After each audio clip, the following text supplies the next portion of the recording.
통화 목록 또는 문자 메시지 목록, 카톡 대화 목록, 주로 이 세 개를 저장하고 있는 곳이라고 합니다.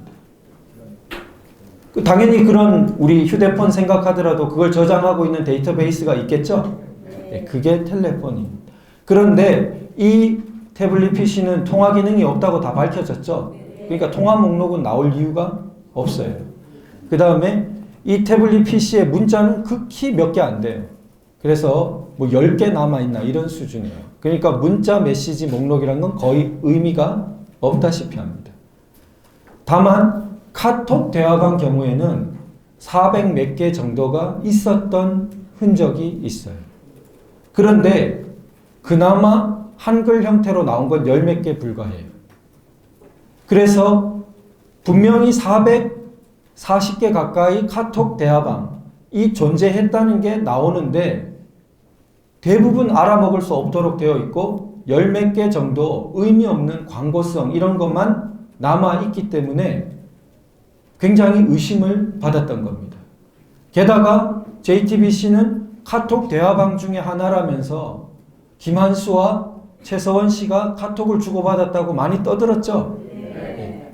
나중에 몰리니까 그거는 활성 채팅창처럼 바탕화면에 떠 있었던 것뿐이었다. 이런 변명도 하곤 했습니다. 그래서 이 17,000자가 반드시 복구되어야 되고 우리는 이 17,000자를 고의로 삭제했다는 진실이 드러난 거죠. 100%까지는 아니어도 상당히 유력하게 드러난 것입니다. 제가 마지막으로 드리고 싶은 말씀은 이 내용을 전달받고 처음 상세한 설명을 듣기 전인데도 차 안에서 잠시 굉장히 감상에 젖었어요. 제가. 그래서 어땠냐면은 이제 변희재 대표를 좀 접견을 가서 이 내용을 설명을 듣고 그 다음에 이제 주차장으로 돌아와서 차에 앉아서 좀 잠시 감상에 젖었습니다.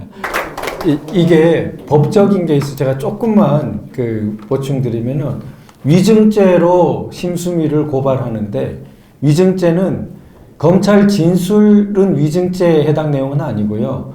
법정 증언입니다. 네, 법정 증언이 이제 위증죄 대상입니다. 그 다음에 심수미 법정 증언 중에 가장 결정적으로는 아까 전에 노승건 차장검사와 문자 나와 있는 저거를 메시지 주고받은 것을 자기가 주고받았다라고 계속해서 주장했고 이야기했고 심지어는 우리 미디어 워치팀 이동환 변호사님이 잘 찾아내셔가지고 다 진술 실컷 시킨 뒤에 위에 KT 이동통신사가 다른 거를 보여주자 당황하게 만든 겁니다. 아니 심수미 본인의 이동통신사는 SK인데 왜 여기엔 KT냐 그럼. 이러니까 버벅대면서 어머니 핸드폰이라는 이야기까지 하게 된 겁니다. 그런데 박수 한번 치실까요? 아주 멋진 신문을 한 것입니다. 검사들이 하는 방식을 적용한 거예요.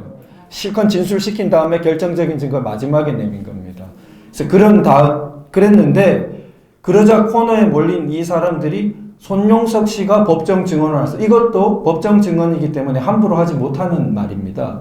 근데 거기서 그 메시지는 심수미하고 주고받은 게 아니라 법조팀장 조택수하고 주고받은 거라고 해버렸어요.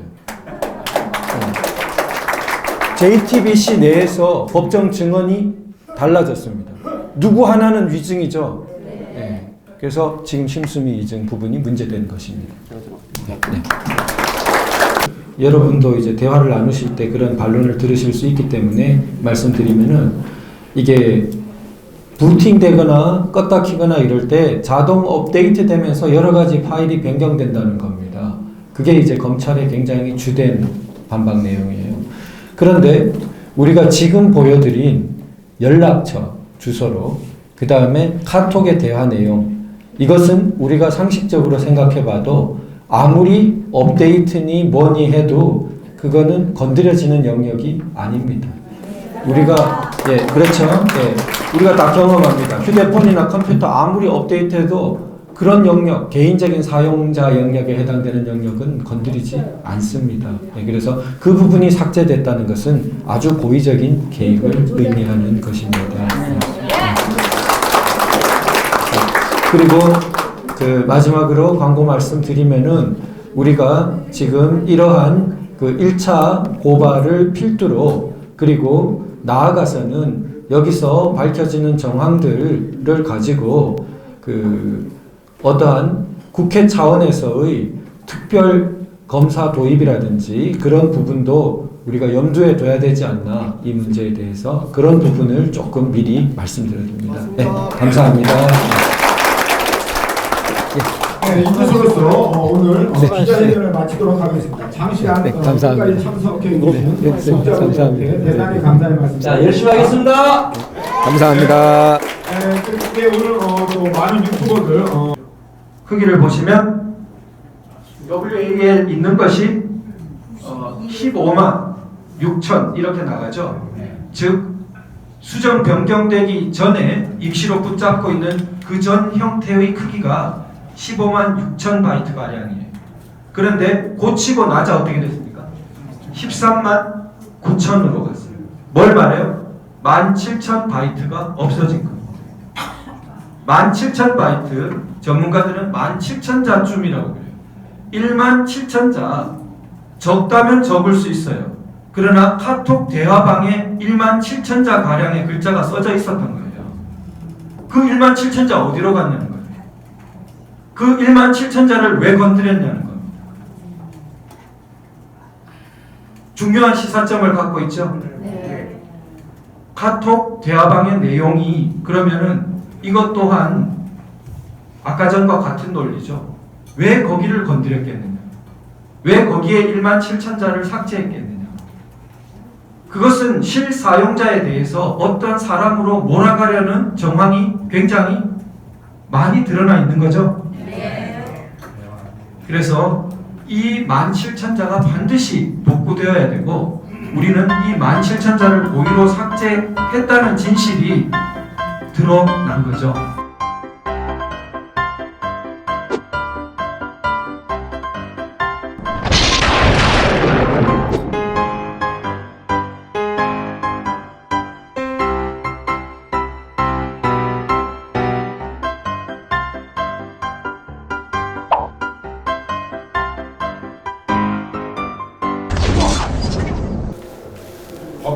법치와 자유민주주의 연대 도태우 변호사님께서 손영석 등의 태블릿 관련 오해 증거 위조 혐의 문제에 대해서 브리핑을 해주시겠습니다. 모두 큰 박수 보내주시면 감사하겠습니다.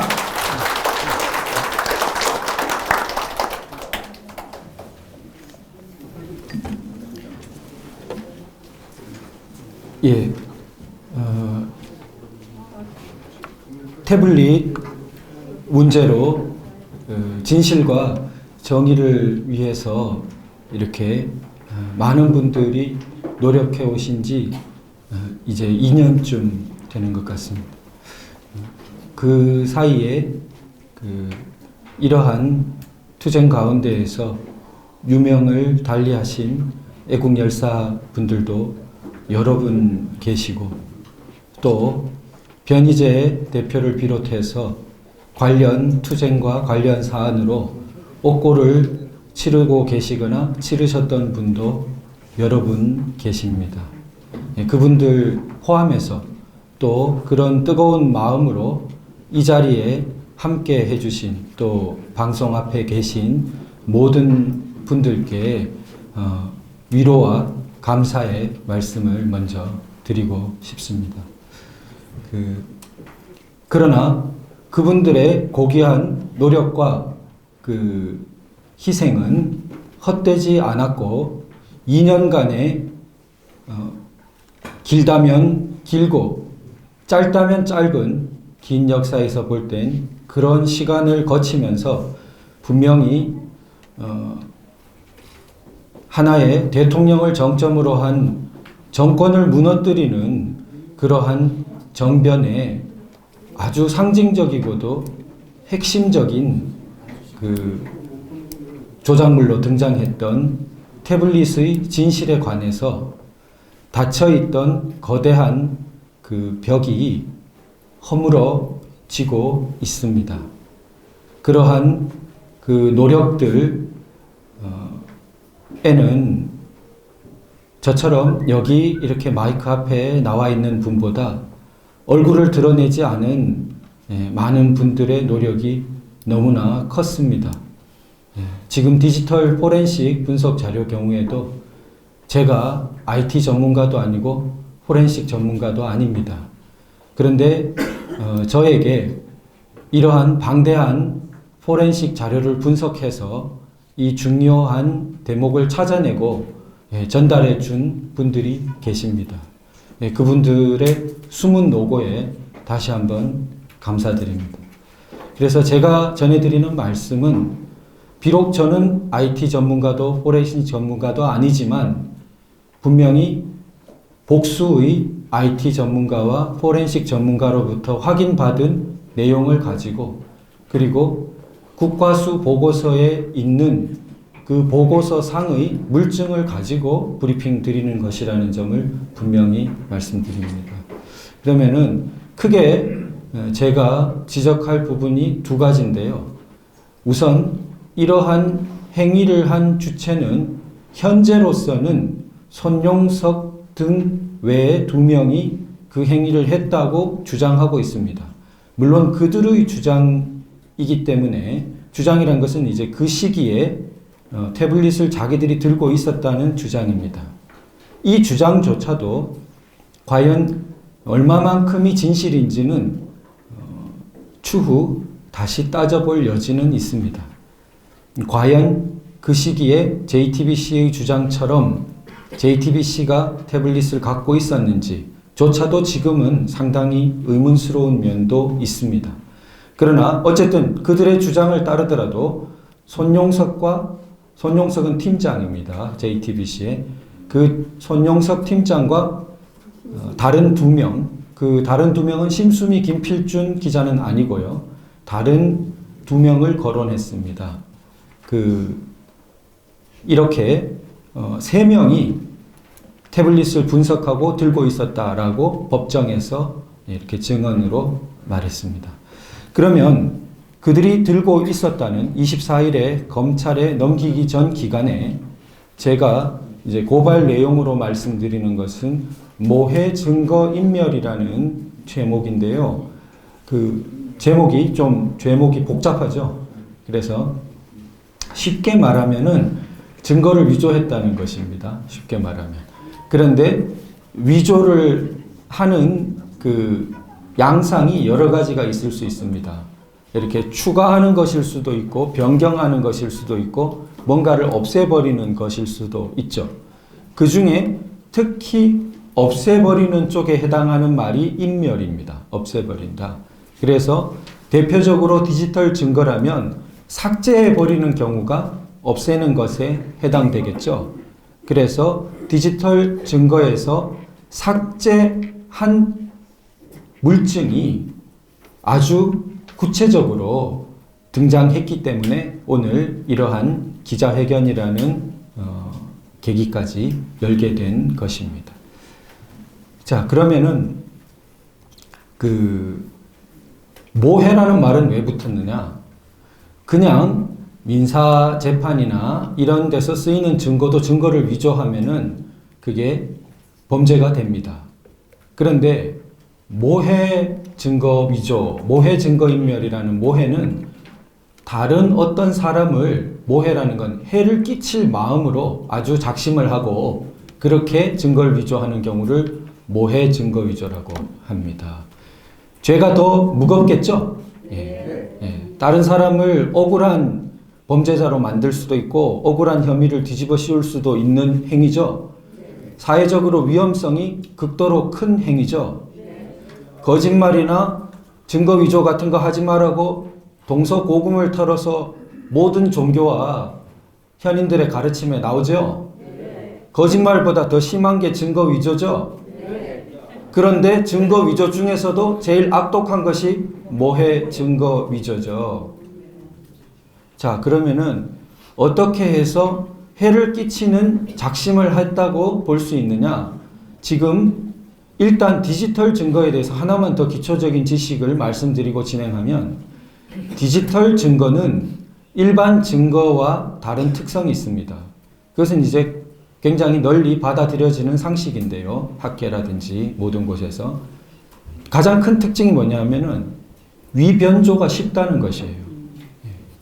그래서 편리한 반면 굉장히 증거를 판단할 때 조심스러워야 되고 엄격해야 되는 것이 바로 디지털 증거입니다. 그래서 이처럼 우리가 일상적으로 디지털 문화를 많이 갖고 있죠. 그래서 남이 보낸 문자 복사를 한 다음에 몇 글자 바꿔가지고 딴 사람한테 보내면서 얘가 이렇게 말했더라 하면은 쉽게 싸움을 불러일으킬 수 있죠. 그게 디지털 증거의 속성입니다. 그처럼 위변조가, 그러면은 받아보는 사람이 쉽게 진정성 여부를 판단할 수 있습니까? 없죠. 그게 디지털 증거의 속성이에요. 깜쪽같이 진본처럼 보이게 할 수 있는 것입니다. 그래서 디지털 증거가 법정에서 증거로 제출될 때는, 특히 형사재판에 관해서는 선진국에서부터 법리가 발전되기를, 야, 이건 엄격한 그 포렌식 과정을 거쳐서 증거로 해야만 적법한 증거가 되지, 그렇지 않다가는 굉장히 대혼란을 불러오겠다.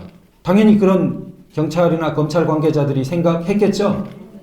그래서 우리나라에도 선진국의 규정을 받아들여서 엄격한 포렌식 절차 규정이 마련되어 있고, 탄핵 사태 이전에는 실제로 잘 적용되던 것이었습니다. 그런데 탄핵 사태 이래로 이게 굉장히 허물어져 버렸고, 그 입구에 대표적으로 서 있는 것이 태블릿 PC, 태블릿입니다. 그러면은 그렇게 엄격한 포렌식 절차에서 가장 강조하는 한 가지가 무결성입니다. 무결성의 원칙이라고 하는데요. 그러면은 뭐가 무결성이냐? 증거로 파악되는 순간 그것은 더 이상 함부로 건드리면 안 된다라는 것이 무결성입니다. 당연히 그렇겠죠? 심지어는 어떻게 되어 있냐면, 전원이 켜져 있으면 켜져 있는 대로 끄지 말아야 하고, 꺼져 있으면 꺼져 있는 대로 켜지 말아야 합니다. 그것이 원칙이에요. 그런데 우리가 얼마나 허물어졌냐 하면, JTBC나 검찰 측이 예사로 변명하기를, 부팅을 하니까, 새로 키니까 자동 업데이트들이 막 되면서 포렌식 보고서상에 온갖 수정 삭제 이런 게 일어났다고 예사로 말을 하는 겁니다. 그러고도 아무런 잘못됐다는 가책도 안 받고 그런 얘기를 해요. 그만큼 우리가 야만과 후진국으로 후퇴하는 것입니다. 그것은 디지털 포렌식의 상식을 알고 있는 사람이면 그 자체부터가 완전히 절차를 처음부터 어겨버린 거예요. 중요한 증거를 함부로 꺼져 있으면 켜지 말아야 돼요. 그럼 언제 켜야 됩니까? 포렌식 검사관한테 고의 갖다 줘서 거기서부터 켜야 되는 것입니다. 그래서 그 포렌식 조사관이 단계별로 단계를 기록하면서 그것을 조심스럽게 포렌식 보고서를 내야 되는 것입니다. 자, 그런데 우리 지금 그것을 단순히 켠 정도가 아니라 오늘 제가 이제 두 가지 대표적으로 보여드리겠습니다. 우선 이제 화면을 한번 보시죠. 이거 보이십니까? 보이세요? 흐릿해요? 네. 여기 컨텍츠부터 좀 들어주십시오. 컨텍츠부터 조금 보여주십시오. 요거 말고다.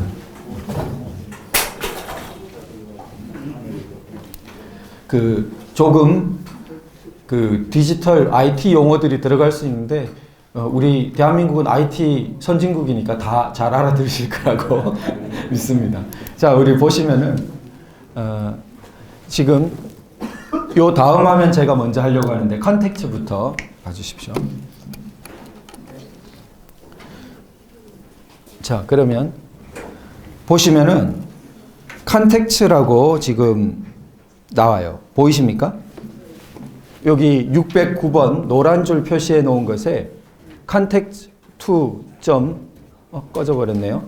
꺼져버렸습니다. 예. 네. context to 이렇게 나오죠?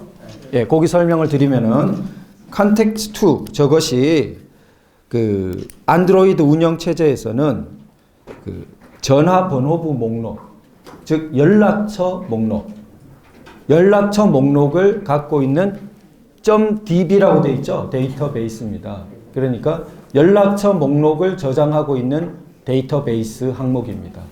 그러니까 이런 식으로 디지털 기기는 각 항목을 이렇게 묶어서 어떤 데이터베이스, 또 다른 항목의 데이터베이스 이렇게 분리해서 저장해 놓겠죠.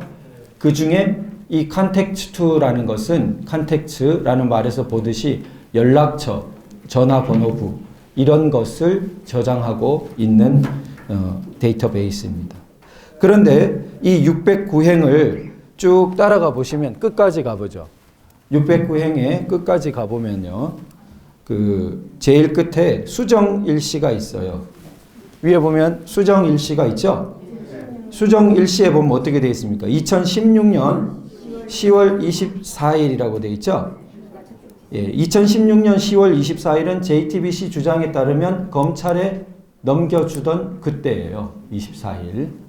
자, 그래서 이 시기에 그러면은 어떤 일이 일어났습니까? 여기를 건드렸다는 거죠. 연락처를. 그래서 연락처를 건드렸다라는 것이 지금 여기에 기록되어 있는 것입니다. 이게 지금 아직 포렌식을 돌리기 전 시간이에요. 저 시간은. 포렌식 보고서는 5시 이후에 돌렸습니다. 그러면은 이 4시경이기 때문에 아직 돌리기 전 시간에 여기를 건드린 것이 나온 것입니다. 자, 그 다음에 요걸 좀 더 상세히 보는 다음 화면으로 가보겠습니다. 자, 그러면 이것을 좀 더 풀어주고 있는 것이 이 지금 보시면 그 행을 보시면 3283행 등이 나오죠. 자, 이건 이제 시스템 파일 그 엑셀 목록입니다. 일종의 로그 기록, 아주 기계어로 되어 있는 데까지 전문가가 파헤쳐 본 것입니다. 국가수 보고서에 나온 것 중에서. 자, 그리로 가보니까 지금 3283행이라든지 그 밑에 또 3288행이라든지 이렇게 표시되어 있는 곳에서 자, 뭐가 보입니까? 파일이 context2하고 그 다음에 대시 해가지고 뭐가 막 쓰여져 있죠? MJ 어쩌고. 저것은 개별 연락처라고 볼 수 있습니다. 그러니까 context2에 들어있던 연락처 하나, 그 다음에 또 둘, 셋 이렇게 나가는 것입니다. 그 뒤 글자가 다르죠? 예, 같은 것이 아닌 것입니다. 그런데 이것이 어찌 되나 보죠. 여기 보면 상태가 deleted라고 삭제됐다고 나오죠? 예, 이 대목이 들어간 것입니다.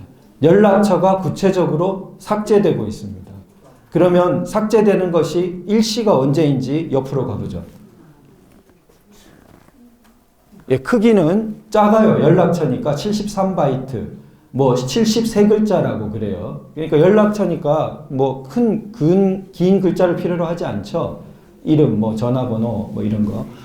자, 그러면 수정 일시 보면 2016년 10월 22일. 저건 JTBC가 완전히 수중에 갖고 있다고 말하고 있는 그때예요. 그때에 자, 이게 JTBC가 갖고 있었건 혹은 심지어는 검찰이 그때 이미 갖고 있었건 저걸 저렇게 건드리면 어떻게 됩니까?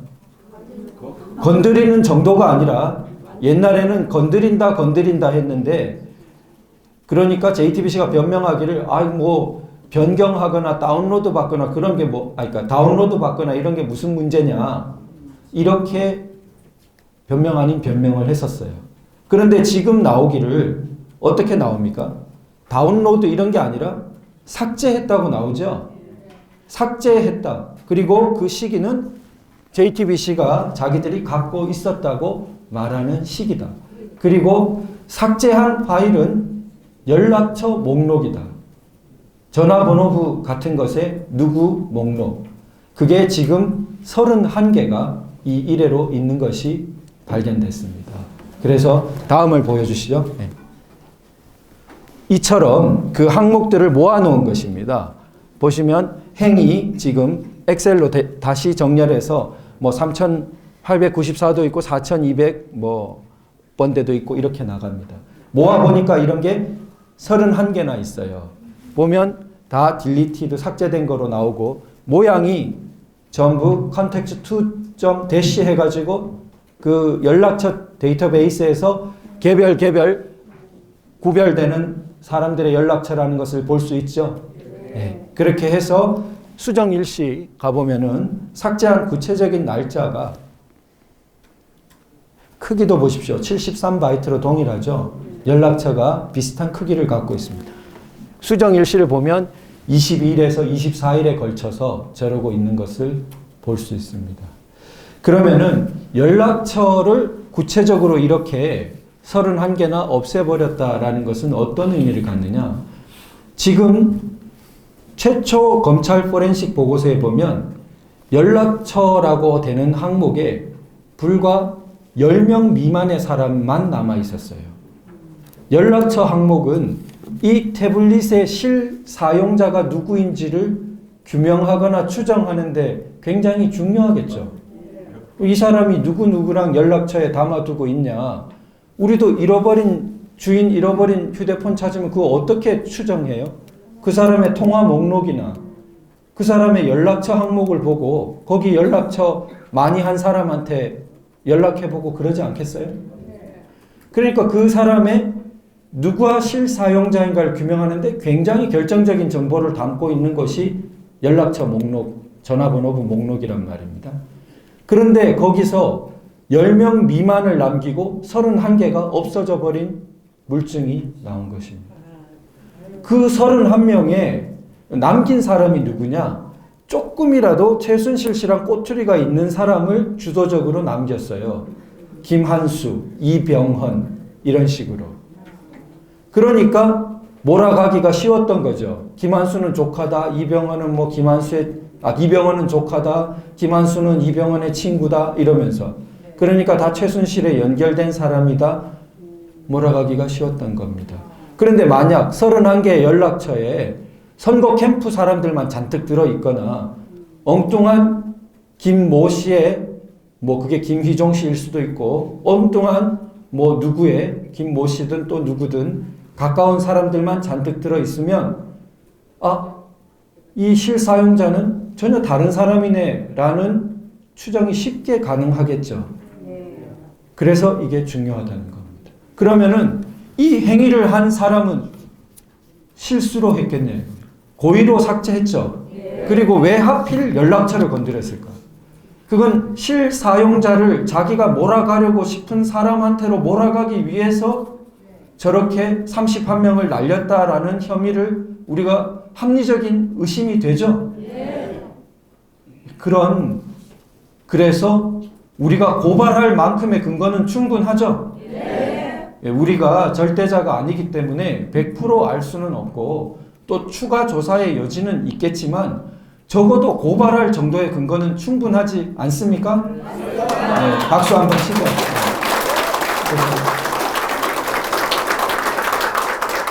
그래서 이처럼 중요한 연락처 DB가 변경되고 거기에 개별 31개가 삭제된 것이 이제 찾아진 것입니다. 그 다음 이제 큰 두 번째로 가보죠. 두 번째 텔레포니 봐주시죠. 자, 이 부분인데요. 이 부분은 조금 더 까다로워요. 근데 자, 설명을 한번 우선 큰 거를 이해하면 됩니다. 뭐냐면 여기서 텔레포니.db라고 나와요. 아까 전처럼 db는 계속 나오죠. 데이터베이스. 그럼 데이터베이스를 항목별로 이렇게 묶는다고 그랬죠. 그러면 디지털 기기가 아까 전에는 연락처를 항목을 이렇게 묶어서 데이터베이스로 갖고 있었고, 지금은 텔레폰이라는 이름으로 뭔가 정보를 분류해 가지고 지금 모아서 갖고 있는 거예요. 그런데 이런 IT 전문가들이 밝히기로는 텔레폰이라는 것은 뭘 저장하냐 하면요, 이름처럼 통화 목록 또는 문자 메시지 목록, 카톡 대화 목록, 주로 이 세 개를 저장하고 있는 곳이라고 합니다. 당연히 그런 우리 휴대폰 생각하더라도 그걸 저장하고 있는 데이터베이스가 있겠죠?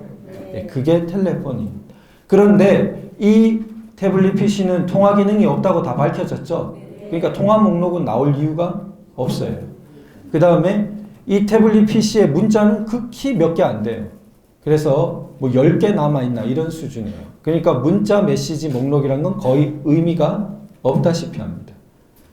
다만 카톡 대화방 경우에는 400 몇 개 정도가 있었던 흔적이 있어요. 그런데 그나마 한글 형태로 나온 건 10 몇 개 불과해요. 그래서 분명히 440개 가까이 카톡 대화방이 존재했다는 게 나오는데 대부분 알아먹을 수 없도록 되어 있고 10 몇 개 정도 의미 없는 광고성 이런 것만 남아있기 때문에 굉장히 의심을 받았던 겁니다. 게다가 JTBC는 카톡 대화방 중에 하나라면서 김한수와 최서원 씨가 카톡을 주고받았다고 많이 떠들었죠. 네. 나중에 몰리니까 그거는 활성 채팅창처럼 바탕화면에 떠 있었던 것뿐이었다, 이런 변명도 하곤 했습니다. 그런데 이 카톡 목록을 보면, 대화방 내용을 보면 그 또한 실사용자가 누구인가를 밝히는데 굉장히 지름길이고 결정적이겠죠. 자꾸 셀카 사진이니 어쩌니 하면서 하는 것보다 훨씬 신빙성이 높죠. 만약 제 사진을 여기 있는 우리 VON 감독님한테 빌려드려서 우리 VON 박성현 감독님이 셀카 사진을 2장 찍었어요. 그러면은 그 셀카 사진 2장 남아있는 것 때문에 이 휴대폰이 박성현 감독님 거라고 추정받습니까? 여기에 있는 카톡 목록을 보면은 박성현 감독님과는 관계없는 도태우와 관계 있는 게 쭉 들어있는 거죠. 400 몇십 개나 들어있다면 그거 풀어내 보면은 중요한 내용이 다 나오겠죠. 그런데 안 했단 말입니다. 그것을 그래서 검찰까지 의심을 할 수밖에 없는 것입니다. 왜 안 했느냐? 기술적으로 불가능했다? 전문가들에 의하면 카톡 복원은 지워도 굉장히 요즘은 그 IT 기술이 발전했기 때문에 상당히 복원이 가능하다고 그래요. 그런데 안 한 겁니다. 안 하고 지금까지도 안 해줘요. 2년이 지나도록. 자, 그래서 의심을 받았는데 이번에는 뭐까지 나왔느냐? 이 카톡 대화방 내용이 들어있는 DB가 바로 텔레포니.db예요. 그런데 이 DB를 진짜 건드렸어요. 언제 건드렸느냐부터 보죠. 자, 끝으로 가보면요. 수정 일시를 보면 중간에 22일 나오죠. 요 세 개 중에 중간 것이 중요합니다. 그래서 22일 날 결정적으로 건드린 흔적이 된 건데 저 보통 사람은 알 수 없어요. 저도 듣고서야 아는데 뭐냐면 대시하고 WAL이라고 써져 있죠. 중간께. WAL이 약자가 Write Ahead Log예요. 쓰다, Write Ahead. 좀 전에 로그 기록할 때 로그예요. 좀 전에 이렇게 모아둔 쓴 로그라는 기록이에요. 이게 우리는 모르는데 전문가들은 아는 것이 언제 생기는 거냐 하면 이렇답니다. 우리가 하나를 변경하면 즉시 뭐가 생기냐면 이전 사항을 저 WAL이라는 일종의 임시 파일 형태로 붙잡아 둔다는 거예요. 왜냐하면 그렇게 안 붙잡아두면 어떻게 되겠습니까? 나중에 몇 단계 갔다가 이렇게 되살리기나 돌아오거나 할 때 못 돌아오죠. 그러니까 일종의 시간이 지나면 좀 지워지지만 이 로그 기록은 임시 파일들도 다 기록들이 남는 겁니다. 그래서 IT 로그 기록들이 막 흔적들을 다 갖고 있는 겁니다.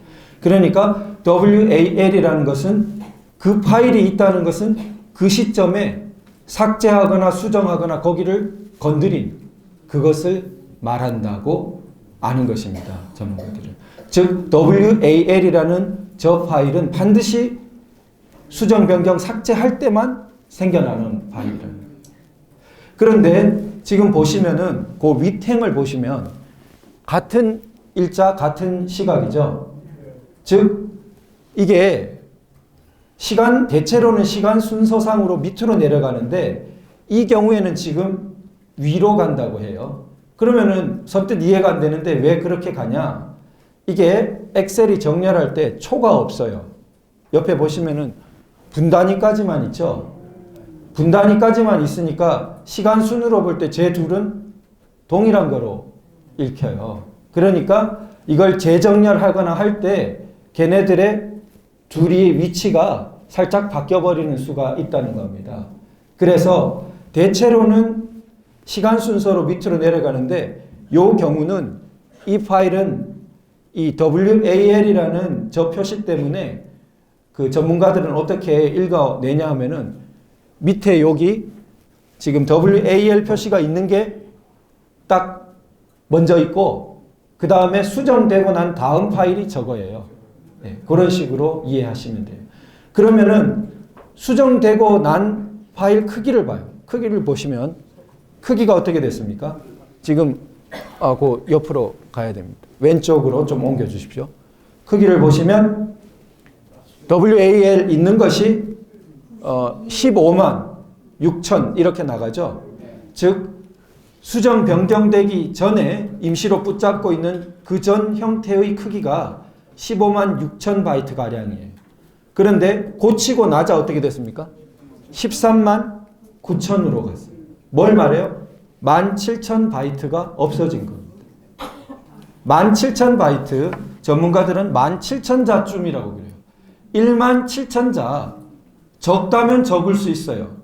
그러나 카톡 대화방에 17,000자 가량의 글자가 써져 있었던 거예요. 그 17,000자 어디로 갔냐는 거예요. 그 17,000자를 왜 건드렸냐는 겁니다. 중요한 시사점을 갖고 있죠. 카톡 대화방의 내용이 그러면은 이것 또한 아까 전과 같은 논리죠. 왜 거기를 건드렸겠느냐? 왜 거기에 17,000자를 삭제했겠느냐? 그것은 실사용자에 대해서 어떤 사람으로 몰아가려는 정황이 굉장히 많이 드러나 있는 거죠. 그래서 이 17,000자가 반드시 복구되어야 되고 우리는 이 17,000자를 고의로 삭제했다는 진실이 드러난 거죠. 100%까지는 아니어도 상당히 유력하게 드러난 것입니다. 제가 마지막으로 드리고 싶은 말씀은 이 내용을 전달받고 처음 상세한 설명을 듣기 전인데도 차 안에서 잠시 굉장히 감상에 젖었어요. 제가. 그래서 어땠냐면은 이제 변희재 대표를 좀 접견을 가서 이 내용을 설명을 듣고 그 다음에 이제 주차장으로 돌아와서 차에 앉아서 좀 잠시 감상에 젖었습니다. 그래서 우리가 미국 영화 같은 데 보면 좀 흔하게 나와요. 미국의 법률 영화도 많고 나오는데 법정이 늘 진실을 밝혀주는 건 아니라 법정이 늘 자주 그렇게 진실과 정의를 밝혀주는 건 아니다. 그러나 때로 분명히 법정은 어려운 과정을 거쳐서 진실과 정의를 밝혀주는 때가 있다. 네. 그래서 우리가 이 법을 붙잡고 있는 이유다. 네. 그런 대사들을 곧잘 그 비슷한 대사들을 하는 걸 듣습니다. 그래서 우리는 분명히 이 진실을 밝히는 대로 나가고 있구나. 늘 밝혀지는 것은 아닌 진실이지만 정말 많은 분들의 노력과 피와 땀과 눈물로 이것이 드러나는 쪽으로 우리는 분명히 나아가고 있다. 이런 느낌이 와서 이렇게 좀 눈물이 약간 돌았어요.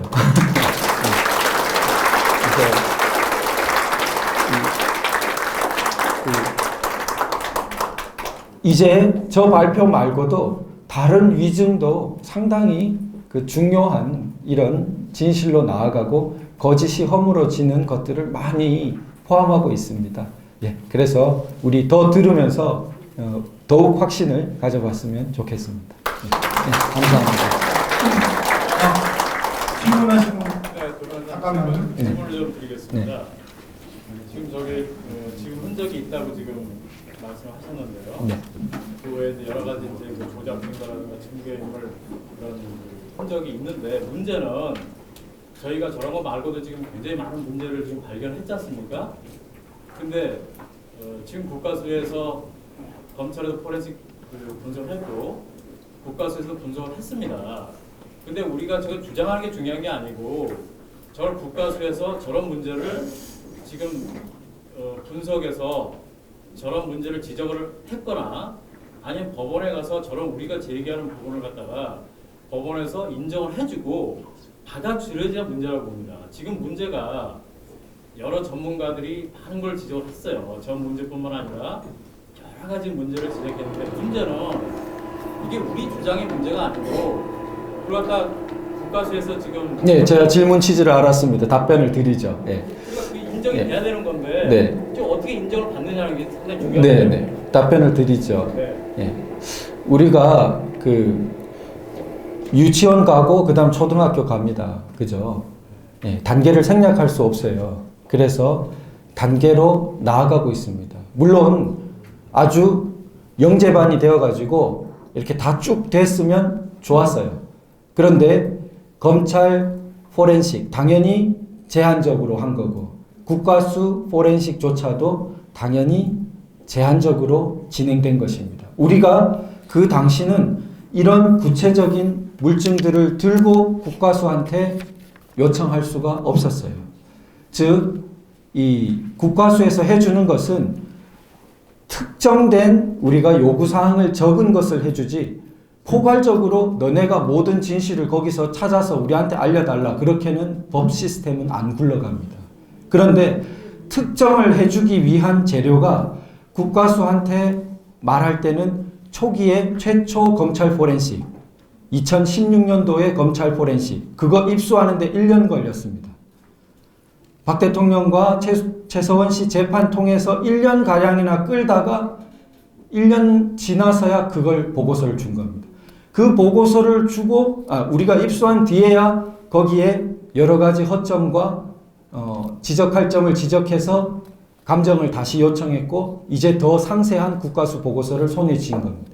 그 국가수 보고서도 방대하고 알아먹기 어려워서 이런 것을 찾아내는데 또 이처럼 1년이나 흐른 것입니다. 그런데 이제 이것을 쥐고 다시 한번 재감정을 요청하고 있습니다. 마침 JTBC가 변희재 대표를 고소했기 때문에 변희재 대표 외에 미디어워치 기자 3분까지 고소를 해서 형사재판을 받고 있지 않습니까? 그러다 보니까 감정을 요청할 수 있는 근거가 더 생겨버린 것입니다. 일종의 전화위복이고 세옹지마죠. 저들이 그렇게 들쑤시지 않았으면은 재감정을 요청할 수 있는 재판이 있어야 요청하죠. 근데 지금 어떤 사람이 유죄냐 무죄냐를 다투고 있고 가려야 되니까 그렇다면 왜 이 감정을 안 해주냐라고 할 근거가 지금 생겨 있는 것입니다. 질문에 답변이 되셨으리라 믿겠습니다. 그리고 오늘 기자회견이니만큼 기자단께서 질문을 해주실 때는 가급적이면 어느 방송이나 유튜브에서 오셨다고 말씀을 해주시고 질문을 해주시면 감사하겠습니다. 기자단 측에서 또 추가 질문하실 사항 있으십니까? 네, 없으시면 오늘 우리 그 법치와 자유민주주의 연대 도태우 변호사님께서 중요한 사항을 발표해 주셨습니다. 모두 큰 박수 한번 보내주시면 감사합니다. 아까 그 고발인들 같이 발표 사항이 있으신 고발인 분들은 다 단상으로 다시 올라와 주시면 감사하겠습니다. 그러면 두 번째 이 브리핑해 주실 고발자분을 소개하도록 하겠습니다. 이번 고발 대표 고발인입니다. 대구 태극기 집회 추진단 대표 오영국 일명 선글라스맨 오영국 대표님을 소개하겠습니다. 네, 오영국 대표님은 심수미의 노승건 1차장 문자 메시지 관련 위증 문제에 대해서 간략하게 브리핑 논평을 해주시겠습니다. 이거 마이크야.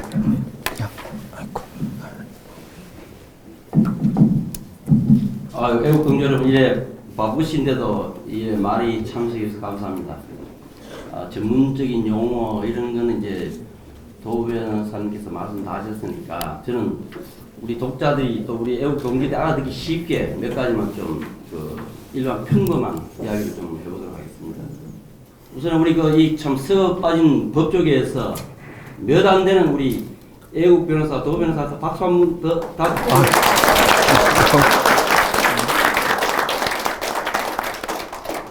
제가 왜 이 참 벼르다 이제 때가 되기 때문에 같이 JTBC 인간들을 좀 잡아야 되겠다 또 하게 된 그거는 한번 쓸 거 한번 들어보시려면 제가 2016년 12월 31일 대한문 그 당시 때 저 수많은 인파들 해서 연설한 내용이 있습니다. 한 3, 4분 정도만 좀 일부분 듣고 나면은 내가 왜 이 변 대표와 함께 이 JTBC 태블릿 PC 조작 이 문제는 꼭 밝혀야 되겠다 하는데 같이 동참하게 된지 알게 될 것입니다. 서울시장 서근원 아저씨를 모시겠습니다. 네, 여러분 많이 봤죠? 영상 많이 봤죠? 예, 한번 함성과 함께 태극기 한번 불게 여러분 보여주시죠. 함성 상처!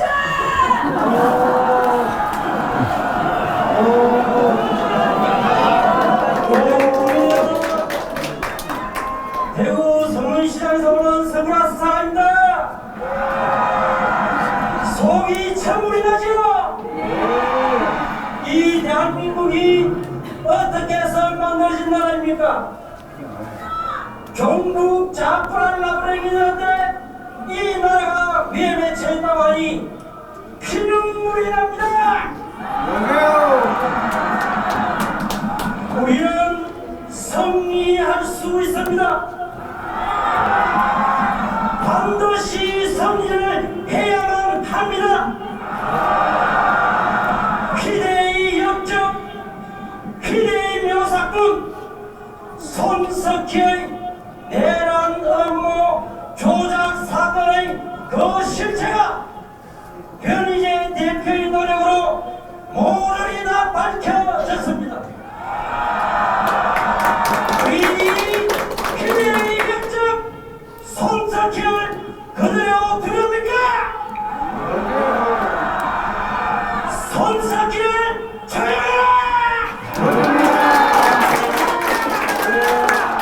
선생님께서 종북 자파를 나갈 수 이렇듯이 저는 이 2016년 그 탄핵 전국 때 우리 변 대표가 그 당시 참깨 방송에 나와가지고 그 태블릿 PC 조작의 이 실체를 파고들어가는 걸 보고 그때 이건 핵심은 이거다.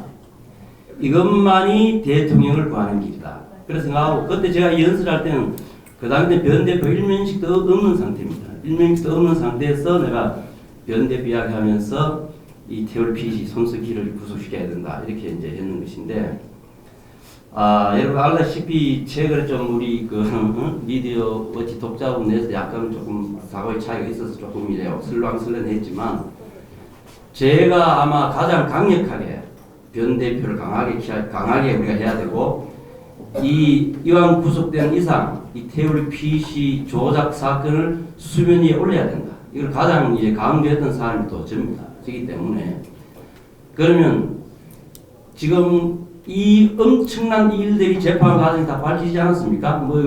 이 내용 이야기 하나만 여러분 대부분 다 아는 것이니까 이렇게 변 대표와 우리 그 황 대표를 포함한 이 그 미디어워치 운영팀이 나중에 조금 좀 나아지면 이야기하겠지만 엄청난 이 사건의 진상을 지금 밝혀내고 있는데 그 우리가 해야 될 일이 무엇이냐? 이제 우리가 한포 사격을 해야 되지 않겠습니까? 그래서 제가 이제 이놈 끝에 나서게 된 것이고 여러분들도 이제 지금 정말 이제 뭐 서로 간에 한판 승부가 붙는 것 같습니다. 이럴 때 변 대표와 또 그 미디어워치 운영팀이 법정 싸움하는 것이고 우리가 또 도태우 변호사와 함께 우리 외곽에서 한포 사격을 해야만이 이 거대한 무리들과 이 어떤 결과가 나오지 않겠습니까? 그래서 저는 이것을 시작하면서 정말 이 여러분들이 이제 지금부터 여러분들의 힘이 필요하다 이렇게 생각합니다. 일전에 내가 변희재 대표가 그때 구속되는 날 제가 그때 3박 4일 동안 있으면서 내려오면서 그 고속버스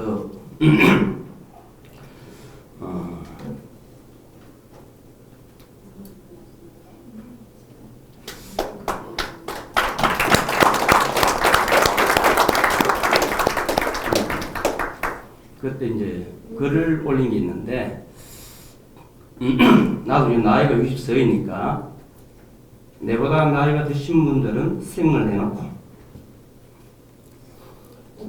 젊은 사람들은 삶의 일부를 내놔 그래야만 우리가 이 사업을 이길 수 있다. 이런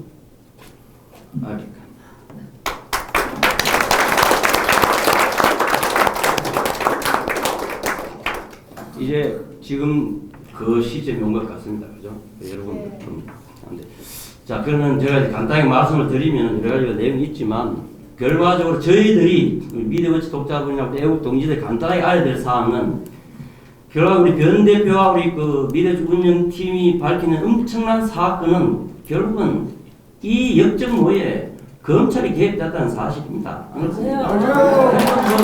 다른 얘기를 할 필요가 없습니다. 그래서 제가 이제 참 법정에 들어가서 느낀 거지만 이제까지 그래 JTBC가 10월 24일 보도한 이후로 10월 20일 밑도 끝도 없이 노승원이라는 이 검찰 그것도 일반 검사가 아니고 차장 검사가 나와서 JTBC에서는 말조차도 없는 독일에서 최순실에 이사가면서 경비실에 던져주는 그 경비가 새벽에 던진 그것을 JTBC 관계자가 주었다. 이런 식으로 보도를 하기 시작했지 않습니까? 그 자체만으로 다 믿었지만 이 재판 과정에서 나온 것은 물론 12월 8일 제가 뭐 또 슬쩍 해명 비슷한 걸 했지만 그 당시 때 검찰들이 해명이 문제가 아니고 검찰들이 전혀 이건 해명이 될 수 없는 사건이 요번에 이 재판 과정에서 손영석이라는 팀장이 심수미 검찰 노성근과 심수미가 주고받은 문자가 그것이 알고 보니 심수미가 아니었다는 이 진술이 안 나왔다면 이 검찰은 그 당시 때 지가 말하듯이 그때 독일의 심수미에게 전화해서 그것을 심수미가 직접 획득한 게 맞느냐고 하니 거기에 대한 다 대답을 안 하니까 검찰 나름대로 독일에서 했는 것이라고 판단을 했다고 하니 이 자체가 무채디 갈 뻔한 거 아닙니까? 그런데 지금 손영석이가 무슨 이들을 그런지 모르지만 심수미와 주고받은 문자가 아니라고 했습니다. 그죠? 그러면서 지금 자세히 보니까 법무부 조택수 기자라는 인간하고 주고받은 문자다. 이러면 독일 자체란 말 자체는 전혀 성립이 안 되는 처음부터 JTBC의 조작 내란 음모 사건의 검사가 같이 공범이랑 마찬가지 아닙니까? 저는 이걸 보고 아 이제 뭔가 희망이 보이는구나. 이게 왜 이 인간들이 이 태블릿 PC 이 입수 과정을 왜 이걸 감추기 위해서 검찰까지 총동원해가면서 왜 이렇게 했는 것인가 이런 것이 나옵니다. 그죠? 그래서 여기 전부 뭐다 이 대화 내용을 한번 보십시오. 이게 심수미라고 생각할 때는 무슨 대한민국 검찰이 여자하고 뭐 연애 주고받고 하는 카톡도 아니라 이렇게 생각했는데 또 남자라고 생각하니까 이거 뭐 게이 새끼들도 아니고 내용 한번 보십시오. 대한민국 최고의 공권력 검찰에서 이게 일개 언론사 기자의 할 짓입니까? 이런 명백한 증거가 나왔는데 저는 이 손영석이라는 친구가 뭐 때문에 그런 진술을 했는지 참 해석하기 어렵거든요. 손영석이가 그랬다는 것은 결국은 손영석 심수미와 주고받지 않은 문자라고 하면은 이제 노성건이랑 같이 물로 들어가겠다는 소리인데 그러면 이제 자기들 힘으로 방어가 안 되니 검찰 여선에서 방어하라는 뜻인지 참 이해하기 어렵습니다. 그죠? 저는 제가 볼 때는 자기들이 어느 정도 코너에 몰리니까 각 검찰 같이 죽자고 물론 늘어진 물귀신 작전일 수도 있다. 뭐 저는 이렇게 보는데 그러기에는 그날 이 손영석이가 재판을 이 문자 이거를 심수미 것이 아니라고 판을 뒤엎는데도 그냥 앉아있는 검사 그놈들은 무감각하더란 말이죠. 이걸 봤을 때 어느 정도 검사들 이야기는 되지 싶은데 참 풀기 어려운 문제입니다. 그러나 어쨌든 간에 노성근 검사는 빠져나갈 수 없을 것 같습니다. 그렇죠? 예. 그리고 이 대한민국의 검사들이 얼마나 한심합니까? 윤석열이는 뭐 작년 10월 국회 청문회에 나와서 정호성이가 태월 PC 최순실이 것이라고 정을 해닥쳤는데 그것도 다 거짓말 안 했습니다.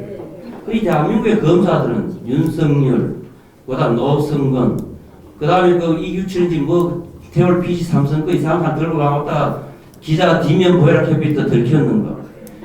이러면은 어떻게든 이 태월 PC 최순실 관련 건에 대해서는 검사들이 모두 사사건건 거짓말을 했다. 이렇게 봅니다. 그죠? 그래서 지금 저희들이 막고를 검찰에 대한 고발은 일단 도변사님 인원해서 일단 이 JTBC 이거부터 시작을 하고 그 다음에 단계적으로 가야 된다고 보는데 지금 저희 여러분들께서 아셔야 되는 것은 들어가는 것은 1차적으로 지금 이 손영석하고 심수미가 우리 변 대표를 명예훼손으로 고소하기 위해서 검찰에 자기들이 고발인 혹은 고소인으로서 진술한 내용이 이제 엉터리다 이겁니다. 그때 심수미가 노승근 차장과 문자를 주고받았다라고 검찰에 고발인 조서에서 진술했는 것이 결국은 손영석이가 스스로 뒤엎은 거 아닙니까? 자세히 알고 보니까 아니더라. 이 자체가 해도 뭡니까 공무집행 방해도 되고 거의 증언도 되고 하니까 우리 아셔야 되는 게 일단 근본적인 것은 자기들이 시작했는 것에서 자기들이 고발인 조서가 잘못됐다 거짓말했다는 겁니다. 일단 이거부터 우리가 고소리가고 아까 도변에서 이야기하시는 전문 용어적인 그런 것을 겸사 이제 같이 들어가게 될 것입니다. 그래서 여기 보시면은 뭐 다른 거는 다 그저 진술했는 내용들이니까 진술 내용은 여러분들 다 들으셨고 심수미가 특히 왜 심수미는 전혀 빠져나갈 수 없다. 여러분들 그 법이 다 보지 않았습니까? 자기 엄마 휴대폰이 어떻고 구체적인 예를 들어가면서 자기는 작업 반장이기 때문에 전달된 것을 확인하는 것이 자기 거의 임무이기 때문에 확인 구체적인 예를 들어서까지 허위 증언을 했기 때문에 이거는 저도 이렇게 법별로 적어주는데 그걸 떠났어. 이거는 무조건 구체적인 예를까지 들어가서 해놓고는 빠져나고 지금도 또 우리 이의 기자가 문자니까 그에 대해서 변명도 없고 그냥 손영석한테 미라고 하는데 제가 볼 때는 이거는 완벽한 증거 아닙니까? 그렇다고 손영석이가 자기가 또 빠져나갈 수 있겠습니까? 그럼 검찰에서 이거는 무고죄에도 해당되는 것이고 뭐 저는 법률 용어는 우리 도배사 계시고 무고라는 것은 간단히 생각하면은 거짓말로 남을 고발해가지고 국가의 공권력을 막 소모시키는 것이 무고죄입니다. 그렇기 때문에 그거는 뭐 당연히 또 우리가 무고죄로도 한번 생각해봐야 되고 그런 경우입니다. 그래서 제가 뭐 다른 증거를 또 올리고 해봐야 내가 볼 때 내용 그렇지 못할 읽었던 그런 내용인데 여기서 우리가 그 인터넷 신문 뭐 팩트월입니까? 거기서 했는 얘기 중에 그 친구들이 12월 27일에 했는 얘기가 바로 변 대표가 그 참깨 방송과 하면서 키포인트는 김한수다. 키포인트는 그런 것을 했는데 팩트월이 언론 그 기사에서 나왔듯이 최순실의 핏이냐 김한수의 태블릿이냐 딱 그런 질문을 던진 게 있거든요. 지금은 사실 그겁니다. 그래서 저는 제가 이제 뭐 이거는 기자회견 확실히 그 정해진 내용은 아니지만 제가 판단하건대 이 태블릿 PC 입수 과정에 계속 의혹적인 인물로 남아 있는 인간이 바로 김한수입니다.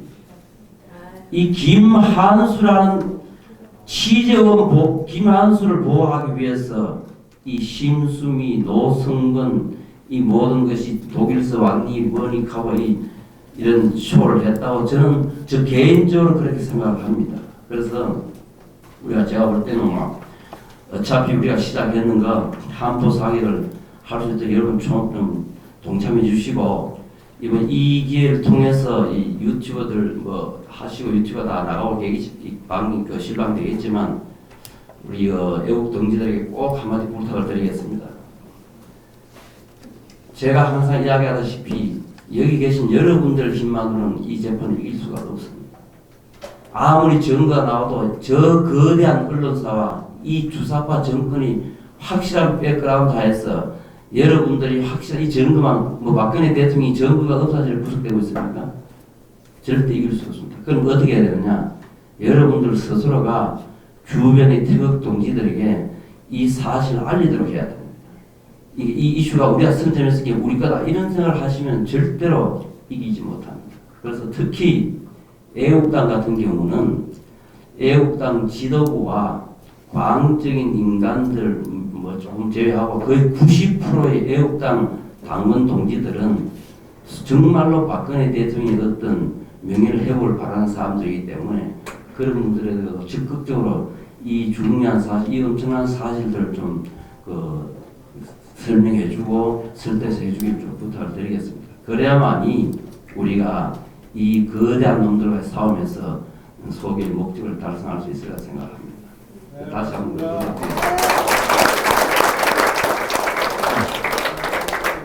이게 법적인 게 있어 제가 조금만 보충드리면은 위증죄로 심수미를 고발하는데 위증죄는 검찰 진술은 위증죄에 해당 내용은 아니고요.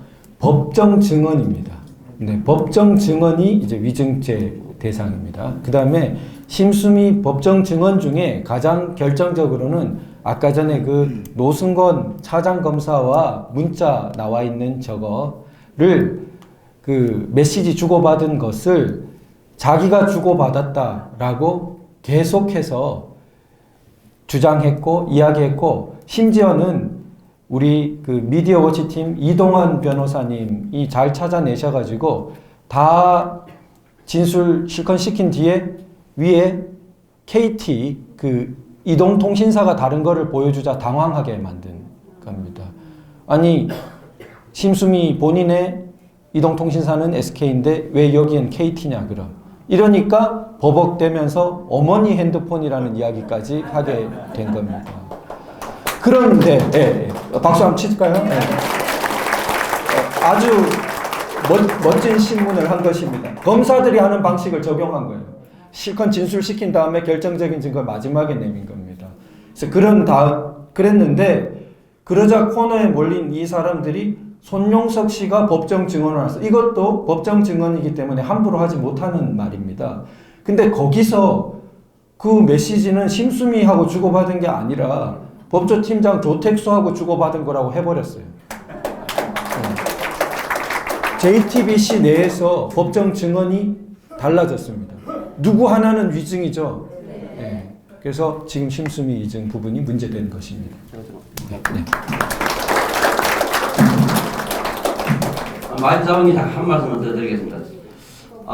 전국에 우리가 지금 태극기 집회를 여러 곳에서 하고 있지만 대구 집회만이 오직 박근혜 대통령의 명예 회복을 이 흥겨진 대한민국을 정상화시키는 길은 박근혜 대통령의 명예 회복이다. 그 명예 회복은 유일한 방법은 태블릿 PC 조작 사건의 진실을 밝히는 것이라고 외치는 것이 대구 집회입니다. 그래가지고 그렇기 때문에 대구 집회 대표를 내가 대표 고발을 나서게 된 것이니까 여러분들도 좀 더 많은 관심을 들어주시고 저희들 오늘 집사람하고 5박 6일간 남들은 해외여행 가지만 저희들은 애국 여행을 갔습니다. 오늘 저녁부터 일요일 날까지는 평택 미군기지에서 저희들이 투쟁을 하고 월요일은 또 변 대표 법정에 갈 것입니다. 애국동 여러분 서로 협조하시고 이제는 조금씩 마음을 열고 다 껴안고 함께 가는 것이 가장 중요합니다. 네, 감사합니다. 대구 태극기 집회 추진단 오영국 대표님이셨습니다. 지금 우리가 이게 기자회견인데 이제 브리핑이랑 이렇게 막 같이 혼재돼서 되다 보니까 약간 내용이 길어지고 해서 잠깐 오늘 기자회견 내용을 제가 짤막하게 요약해드리고 바로 다음 또 브리핑을 하도록 하겠습니다. 오늘은 손영석 JTBC 기자 등을 위증 및 모해 증거 위조 혐의로 형사 고발을 하는 기자회견입니다. 그리고 거기에 우리 대표 고발인으로서 지금 방금 브리핑해주신 오영국 대표님, 그리고 다음 발표해주실 우리 미디어 지도자 차상환 회장님, 그리고 또 염순태 고문님, 그리고 저까지 포함해가지고 공동 고발의 명의로 들어가 있습니다. 이 고발에 동의하시는 독자분들은 같이 또 나중에 참여해 주시면 대단히 감사하겠습니다. 그러면 바로 세 번째 우리 브리핑해 주실 분을 소개해 드리도록 하겠습니다. 방금 설명드렸던 우리 차상환 미디어치 독자님이십니다. 차상환 미디어치 독자님은 손영석, 신수미, 고용태 보도자료 관련 위증 의혹 문제에 대해서 짤막하게 브리핑해 주시겠습니다. 큰 박수 보내주시면 감사합니다. 네, 저도 신수미 손영석 기자의 법정 증언에 대해서 위증 정황이 있기 때문에 여러분들에게 말씀을 드리고 또 그리고 고발인으로서 참여를 하려고 합니다. 관건은 고영태가 기자들에게 보도자료를 배포했느냐 안 했느냐, 이것이 지금 법정 증언에서 나왔습니다. 법정 증언에서 JTBC 기자인 신수미 기자와 송영석이는 보도자료를 배포를 했다. 그런데 우리 미디어워치는 보도자료 자체가 없다라고 지금 우리는 판단을 하고 있는 겁니다. 그래서 보도자료에 대해서 신수미 기자와 송영석 기자가 법정에서 어떻게 증언을 한 것을 했느냐, 그거를 제가 하나 말씀을 드리고, 그 다음에 이 부분에 대한 저 나름대로의 방법, 그러니까 보도자료가 없다는 것을 강조한 그 이유를 제가 천천히 말씀드리도록 하겠습니다. 신수미 기자는 2016년 12월 8일 JTBC 해명 방송에서 다음과 같이 말을 했습니다. 고영태 씨는 저희의 연설문 수정 보도 직후에도 대대적으로 보도 자료를 뿌리면서, 이렇게 얘기했습니다. 대대적으로 보도 자료를 뿌리면서, 즉 이 얘기는 고영태가 기자들에게 보도 자료를 뿌렸다는 그거를 얘기하는 겁니다. 연설문 수정 의혹 자체를 부인할 뿐 아니라 저와 대화를 나눈 일 자체가 없다고, 그러니까 저라는 것은 방송에서 얘기한 사람이 신수미니까 신수미를 의미하는 겁니다. 그래서 요 내용에서는 우리가 어떻게 추측을 할 수 있는가 하면은 고영태가 보도자료를 뿌렸다라고 얘기하는 심수미는 보도자료 내용에 연설문 수정 의혹 자체를 부인한다는 거 하나. 그 다음에 두 번째는 심수미와 고영태 자체의 대화를 고영태가 부정한다 라고 보도자료에 쓰여있다라는 것을 얘기하는 겁니다. 지금. 그래서 연설문 수정 의혹 자체를 부인할 뿐 아니라 저와 대화를 나눈 일 자체가 없다고 기자가 거짓말을 한다고 했는데요. 이거를 심수미 기자가 해명 방송에서 합니다.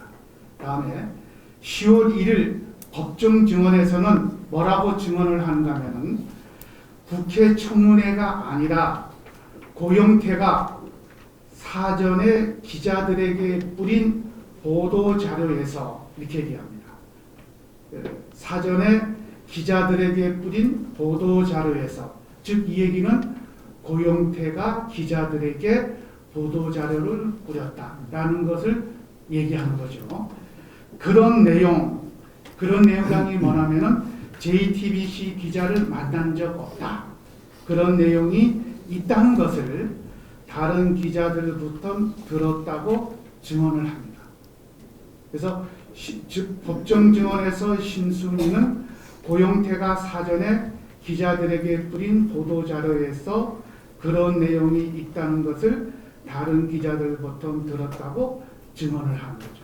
그래서 즉 이 얘기는 심수미는 고영태가 기자들에게 보도자료를 뿌렸다. 이 얘기입니다. 이거를 여러분들이 정확하게 인식을 해주시고요. 그 다음에 송영석 기자는 10월 29일 법정 증언에서도 이와 같이 얘기합니다.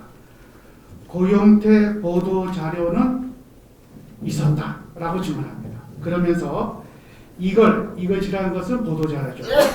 우리 이외에도 헤럴드 경제와 또 다른 매체에서도 보도를 했습니다라고 증언을 합니다. 그러니까 송영석 기자도 똑같이 고영태가 보도자료를 기자들에게 뿌렸다는 것을 법정에서 증언을 하는 겁니다. 저는 이 두 기자가 증언을 할 때 모두 방청을 저는 다 했습니다. 그래서 두 기자가 증언하는 내용을 저는 아직도 생생하게 기억을 저는 하고 있습니다. 그러면은 이 기자들이 보도자료가 있다라고 한 거에 대한 저희 반박을 저 나름대로 하겠습니다. 첫 번째는 뭐냐면은 고영태가 보도자료를 뿌렸다고 그러면 당시 언론 분위기에서 보면은 각 언론사, 특히 뭐 조선일보도 될 거고요. 그다음에 KBS, 뭐 MBC 방송에서 가만히 있을 리가 없지 않겠습니까? 그 보도된 자료를 언론들이 대대적으로 썼겠죠. 그런데 여러분들 혹시 고영태가 뿌린 보도자료라 해가지고 여러분들이 보신 적이 있으십니까? 없어요. 네, 없지요. 저도 본 적이 없습니다. 듣보잡이. 네? 듣보잡이. 예, 듣보잡입니다. 없습니다. 네. 그리고 지금 현재 이러한 것이 보도자료가 문제가 되는데도 JTBC에서는 이 보도자료가 이러이러한 보도자료가 있었다는 것을 증거로서 내놓는 게 지금 아직까지 없습니다. 송영석이가 10월 29일 법정 증언을 했거든요. 그러면 오늘 11월 6일인가요? 벌써 일주일이 지나갑니다. 그런데도 없습니다. 그 다음에 세 번째는 뭐냐면 2016년 12월 8일에 JTBC가 해명 방송을 하기 전날 12월 7일 고영태는 국회에 청문회에 참석합니다. 그 청문회에 누가 질문을 하는가 하면은 이완영 의원이 질문을 한 거에 대해서 고영태가 이렇게 답변합니다. 그때 그 기자분이 있는 데서 얘기한 적이 있습니다. 라고 증언을 합니다. 이 얘기는 뭐냐면은 고용태는 신수미 기자를 만난 사실을 전제로 해서 국회에서 증언을 하는 거죠. 이 사실이 있는데 자기가 국회에 나가서 신수미를 만난 적이 있습니다라고 증언하는 사람이 그날 보도자료를 만들어서 뿌리면서 저는 신수미와 만난 적이 없습니다라는 보도자료를 뿌릴 수가 있습니까, 여러분? 그렇잖아요. 상식적으로 납득이 안 가잖아요. 그래서 저는 신수미와 송영석이가 법정에서 위증한 정황이 확실하게 있다. 그래서 우리는 이 부분을 그냥 넘어가서는 안 되겠다 하는 얘기입니다. 그래서 제가 부탁드리고 싶은 것은 고용태의 보도자료 유무 이 부분에 대한 진실은 검경이 찾아줄 것을 저는 기대해 봅니다. 그리고 마지막 한 가지로는 더불어서 이거는 뭐 고발과 관계가 없는 거지만 우리에게 아픔을 항상 준 손석희 이 사람이 12월 8일 그 해명 방송에서 이와 같이 얘기합니다. 신수미 기자를 만났던 내용까지 그런데 아무튼 국회에서는 자기는 만난 적이 없다고 지금 주장하고 있습니다. 라고 방송을 합니다. 손석희가요. 그런데 고용태는 국회에서 그때 그 기자분은 신수미를 얘기합니다. 기자분이 있는 데서 얘기한 적 있습니다. 라고 국회에서 증언을 하죠. 그러면 왜 손석희 앵커는 무슨 근거로 고용태가 신수미 기자를 안 만났다고 국회에서 증언했다고 보도를 했는지 이 부분이 저는 아직도 이해가 가지가 않습니다. 그래서 우리는 이거를 확실히 알아야 되겠습니다. 그러면서 우리가 변희재 대표의 지금 법정 재판에 손석희 앵커는 증인으로서 반드시 출석을 해서 이 부분에 대한 해명을 반드시 해줄 것을 촉구를 합니다.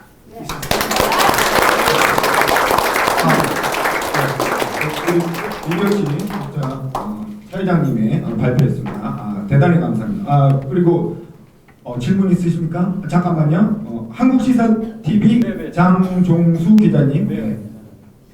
지금 그 고영태 보도자료 관련해서 확인을 지금 여기 제가 그때 손영석 팀장이 증인으로 나왔을 때 저도 가서 방청을 했는데요. 네. 그분 얘기를 들었는데 지금 손영석 팀장이 헤럴드 경제 같은 데서 보도했다는 헤럴드 경제 확인하셨어요? 저는 이제 확인을 했는데 찾지를 못했습니다. 아니 그러니까 찾지를 못한 게 그 기자 그때 당시에 고영태를 보도했던 기자 담당 기자는 찾으셨어요? 아니, 저는 아직 찾아봤는데 네. 제가 지금 찾지를 못했어요 아직까지. 그거는 지금 저기 그 황의원 대표한테 제가 부탁을 해서 네. 아마 미디어워치에서 계속 지금 그 탐구를 하고 지금 찾고 아니고 지금 있습니다. 말씀하시는 게 고발하는 거 좋은데요. 말씀하시는 게 심증이 있다든가 이렇게 얘기하셨는데 나는 그렇게 판단한다 이렇게 얘기하셨는데 예, 정황이 있다고 제가 했습니다. 아니 정황 가지고는 안 되고 보도자료라는 거는 그때 담당 기자가 있을 거예요. 고영태를 그러니까 기사를 쳐보시면 선생님 저는 그 보도자료가 없다라고 얘기를 하면서 제가 말씀을 드리는 겁니다. 보도자료가 있다 그러면은 네. 지금 이 기자회견을 제가 하지를 못하죠. 아니 그러니까 보도자료를 헤럴드 경제에서 보도가 됐다고 손영석이 얘기했잖아요. 예. 그러면 헤럴드 경제에 가서 그때 당시에 고영태에 대한 기사를 썼던 기자가 있을 거라고요. 뭐 사회부 기자도 법조 기자든지. 예, 예. 그럼 먼저 그 얘기를 하시려면 가서 확인을 하셔야죠. 당신 그럼 고영태가 뿌린 보도자료를 본 적이 있느냐, 받았느냐, 아니면 헤럴드 경제에 그때 당시에 그날 고영태가 손영석이가 얘기한 부분에 대해서 썼던 기자가 예, 답변하겠습니다. 네. 예. 제가 지금 이제 고영태가 그 12월 7일 국회에서 증언을 했고요. 그다음에 해명 방송이 12월 8일에 이제 해명 방송을 했습니다. 그러면은 기자가 고영태가 보도자를 뿌렸다라고 만약에 헤럴드 기자가 발표를 했다 그러면은 기사는 12월 7일 이전에 있어야 되는 겁니다. 그러면은 12월 초서부터 12월 한 5일서부터 7일까지 헤럴드 관련 그 기사를 제가 전부 다 확인을 했습니다. 인터넷에서. 근데 이러한 내용들을 제가 확인을 하지를 못했습니다. 지금 질문하신 대로 헤럴드에 가서 확인을 했는지 하는 그 행위는 제가 아직 하지를 못했습니다. 근데 보도자가 나왔더라도 보도자가 나온다고 해서 기자들이 쓰는 건 아니거든요. 네. 보도자를 배포를 한다고 쓰는 건 아니기 때문에 지금 말씀하시는 게 잠깐만요. 우리 그 한국시사TV 장종수 기자님, 질문 의도는 다 알았고요. 더 기술적인 거는 우리 이제 그 고발인도 계시지만은 그 담당 변호사님 또 그런 기술적인 부분에 대해서는 추후로 서면으로 답변이나 질문을 서로 주고받으시면 되겠습니다. 여기서 그걸 계속 뭐 토론해가지고서는 지금 시간이 너무 오래 걸릴 것 같으니까. 토론하는 게 아니고요. 기본적으로 확인하시는 그러니까 보도 자료가 나왔던 헤럴드가 이름이 나왔잖아요. 헤럴드 이름이 나왔기 때문에 헤럴드 가서 당시 그때 고영태를 담당했던 장동수 기자님, 그 기술적인 부분은 지금 직접 뭐 헤럴드를 갔냐 안 갔냐 계속 추가적으로 질문하시는데 그거는 우리 미디어치 측 기자님이나 그분하고 추가적으로 다시 얘기를 해서 전문 언론인이 아닌 분한테 계속 그 언론 그 관련돼가지고 이렇게 물어보시고 이렇게 하는 거는 지금 고발인한테 그렇게 하는 거는 여기서 시간만 더 끌고 가니까 의미가 없다고 봅니다. 그럼 바로 다음 그 브리핑 자료하실 분을 소개해드리도록 하겠습니다. 이번에 브리핑해 주실 분은 우리 그 서초동 법원이야기 TV 너무도 유명하신 분이죠. 염승태 선생님을 소개하겠습니다. 세 번째 주제 발표를 하게 된 미디어워치 독자 겸 서초동 법원이야기라는 방송을 운영하고 있는 염승태라고 합니다. 앞서 두 분께서 그 위증 관련 문제를 말씀을 하셨기 때문에 저는 위증보다는 조금 우리가 좀 등한시하고 공론화가 좀 덜 되지 않은 문제에 대해서 말씀을 드리려고 합니다. 그거는 JTBC 뭐 여러분 다 아시다시피 그 JTBC 김필준이가 태블릿 개통자 확인 방법 그 다음에 증언 거부했던 문제를 저는 좀 거론을 하고자 합니다. 그러니까 여러분도 아시다시피 그 김필준이가 태블릿 PC 개통자 확인 방법, 증언 거부 문제가 정치적으로는 사실상 JTBC가 김한수와 JTBC가 공모를 했다라고 자백을 하지 않았나 저는 그렇게 생각을 합니다. 근데 김필준의 그 태블릿 개통자 확인 방법 및 증언 거부 그 문제를 좀 거론을 중점적으로 하려고 합니다. 그 지금 별려대 보고문하고 미디어워치의 그 허위 사실 적시 혐의 중에서 중요한 것 중에 하나가 바로 JTBC하고 그 김한수와의 유착 의혹입니다. 그리고 이 유착 의혹을 제기하는 큰 기둥이 되는 근거가 바로 민간 거대 방송사인 JTBC가 검찰보다도 하루빨리 태블릿 PC 개통자 김한수를 확인했다는 사실입니다. 이거 아주 중요한 부분인데 지금 그게 조금 공론화가 좀 덜 되지 않았나 그렇게 생각해서 저는 이 부분을 말씀을 드리겠습니다. 그리고 만약에 불법이 아니라면 민간인 제3자가 스마트 기기 개통자를 확인하는 일은 뭐 여러분도 알다시피 불가능합니다. 여러분들이 길거리에서 핸드폰을 주웠다? 그럼 핸드폰도 태블릿 PC를 주웠다? 그 핸드폰을 SK 대리점에 가가지고 이 개통자가 누구냐? 라고 물어주면 알려줍니까? 천만의 말씀 만만의 공덕입니다. 아무도 안 알려주죠. 근데 그거를 검찰보다도 하루 먼저 밝혀낸 것이 JTBC입니다. 그래서 저는 그 문제에 대해서 뭐 반론을 제기를 하는 거죠. 김한수 본인으로부터 직접 개통자 명의를 확인했다는 것은 태블릿 방송을 내보내기 전에 이미 JTBC는 개통자인 김만수와 유착이 되었다는 말씀 못 드린 거고, 이곳이 바로 변희재 대표 고문과 미디어워치의 의혹 제기가 아닌가, 저는 그렇게 생각을 합니다. 지금 JTBC 측에서 일단 김필준이 개통자 김만수를 확인한 당사자라고 밝히고 있죠. JTBC 측은 김만수가 뭐 당사자라고 밝히고 있는데, 그 개통자를 어떻게 무슨 방법으로 확인을 했는지 그 일제 확인을 해줄 수가 없다고 합니다. 이건 말도 안 되는 이야기죠. 그래서 이번에 여러분들도 뭐 다 재판정에 참석하셔가지고 재판 내용을 아시겠지만, 김필준은 법정에 나와서 관련해가지고 그 어떤 증언도 할 수 없다고 증언 거부를 했습니다. 그러니까 그자가 얘기하는 게 취재원을 보호를 한다는 그런 말을 했었습니다. 여러분들 다 들으셨다시피 취재원 보호 차원에서 자기는 증언을 못하겠다라고 얘기를 했고, 그 검찰도 그거와 관련해서는 아무런 수사도 하질 않았습니다.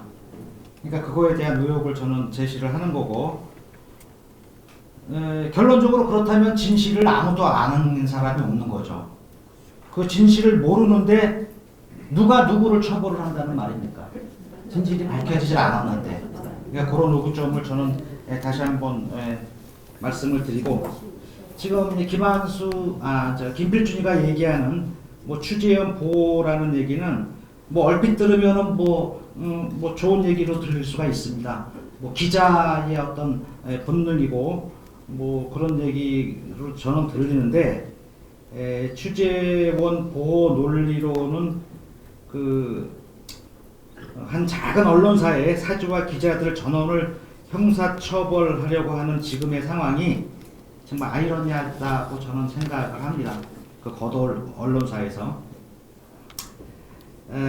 그리고 그 취재원 보호라는 말을 자꾸만 이제 김필준이가 뭐 재판장에서 뭐 하신 걸 여러분도 아시겠지만, 사실 그 취재원을 보호한다는 그거는 법적으로는 전혀 보장되지가 않는 사실입니다.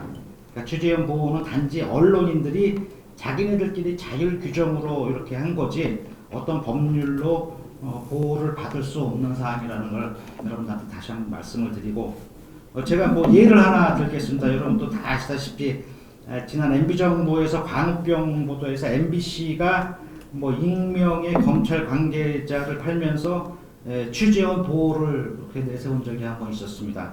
그렇지만 그 당시의 판결에 고등법원에서의 판결이 자주 인용되고 있는 내용인데, 그 당시 이게 아마 2014년 6월에 그 고등법원에서 판결했던 판결문 내용입니다. 제가 간단하니까 제가 이거를 좀 낭독을 해드리도록 하겠습니다. 이 피고는 MBC를 얘기합니다. MBC가 이 사건 기사 작성 전에 거친 취재는 수사기관에 대한 확인이 유일하다. 피고들은 신빙성 있는 검찰 고위 관계자로부터 제보받은 것이므로 진실이라고 믿는데 상당한 이유가 있다고 주장하면서도 제1심 4차 변론기일에서 불이익을 감수하더라도 취재원의 신원을 밝힐 수 없다고 진술하였는 바, 언론사가 정보의 입수처를 밝히지 않는 이상 증명 책임을 이행하지 못한 소송상의 불이익을 받아야 하고, 취재원 보호나 비니권, 이 비니권이란 말이 좀 어려운 말인데 이게 취재원 보호라는 그런 법률 용어입니다. 비니권을 인정하여 피고의 증명 책임을 면하게 하는 것은 원고들의 정당한 소송상 권리, 나아가 실제법상 권리까지 박탈하는 결과가 되는 만큼 이를 허용하는 것은 신중하여야 한다라고 판결을 내린 바가 있습니다. 그러니까 그쪽에서 얘기하고 있는 그런 뭐 취재원 보호라는 것은 뭐 고등법원에서 판결 났다시피 어떤 법적인 그런 구속력이 없다는 그런 말씀을 드립니다. 그리고 이제 이번 태블릿 형사재판에서 변희재 대표 고문의 의혹 제기가 잘못됐다는 것을 입증할 책임은 어디까지나 검찰 JTBC 쪽에서 지어야 된다고 저는 생각을 합니다. 그리고